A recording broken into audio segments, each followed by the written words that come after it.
Assalamualaikum warahmatullahi wabarakatuh. Perkenalkan, saya dari perwakilan pembawa materi kelompok 4 dengan nama MC San dengan NIM 203190093 dan anggota Fitriani dengan NIM 203190156, Riadi Jalna dengan NIM 2039106, mata kuliah Kepemimpinan Pendidikan dengan judul materi Moral Kepemimpinan dengan dosen pembimbing Samsu SAG MPDI PhD.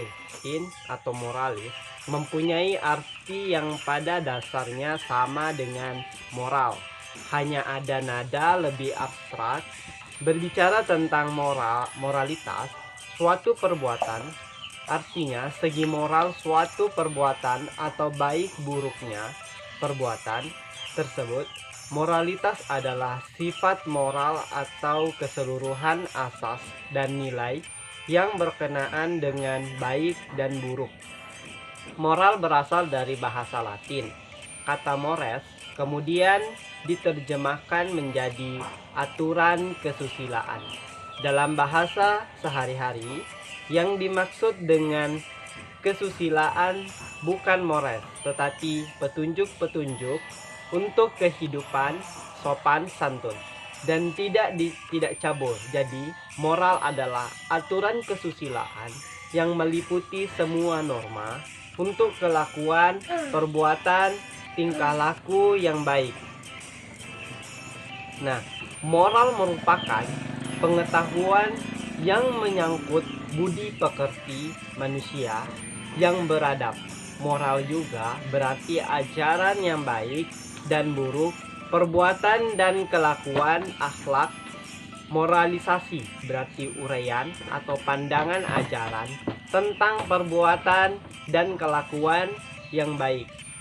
Demoralisasi berarti kerusakan moral. Moral juga dapat dibedakan menjadi dua macam, yaitu A.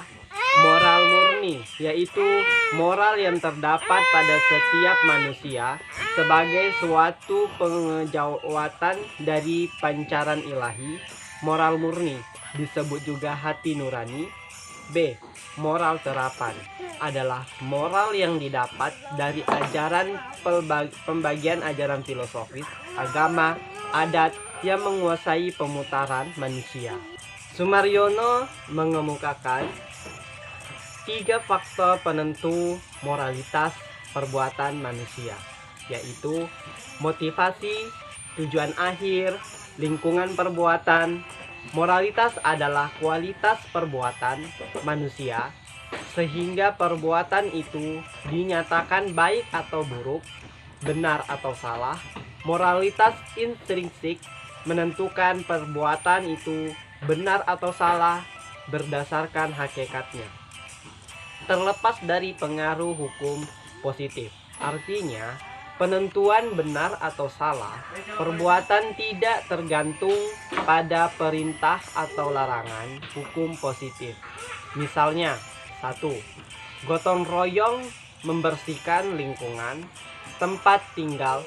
2. Jangan menyusahkan orang lain. 3.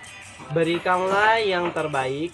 Moralitas ekstrinsik menentukan perbuatan itu benar atau salah sesuai dengan sifatnya sebagai perintah atau larangan dalam hukum positif. Misalnya, 1. Larangan menggugurkan kandungan. 2. Wajib melaporkan pemufakatan jahat. Moral dalam persepsi ajaran Islam adalah akhlak.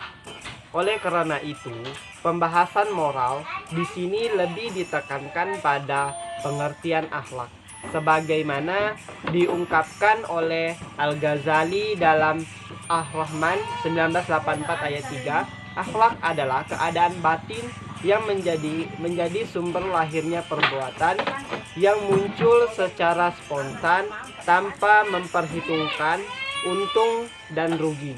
Etika merupakan cabang filsafat yang berbicara mengenai nilai dan norma yang menentukan perilaku manusia dalam hidupnya.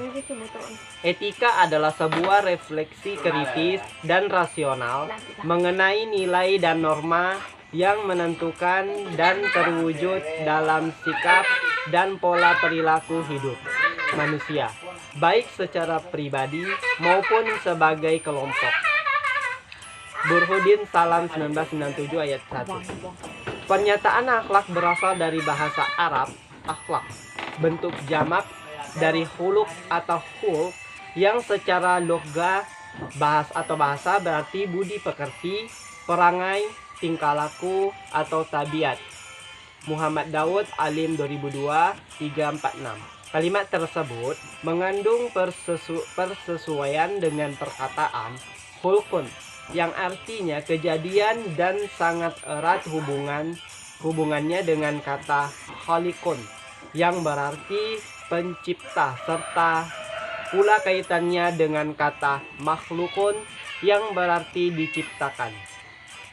Apabila akhlak dihubungkan dengan kata khalqun, khalikun, dan makhlukun, akan menghasilkan makna akhlak sebagai media yang memungkinkan adanya hubungan baik antara khalik dan makhluk, dan antara makhluk dengan makhluknya. Dengan itulah esensi dari khuluk sebagaimana firman Allah, artinya sesungguhnya engkau ya Muhammad mempunyai budi pekerti yang amat tinggi. Al-Qalam ayat 4. Demikianlah pula dalam hadis Nabi menyebutkan, sesungguhnya aku diutus untuk menyempurnakan akhlak, budi pekerti yang mulia. Hadis riwayat Ahmad dalam Barmawi Umari 1988 ayat 2.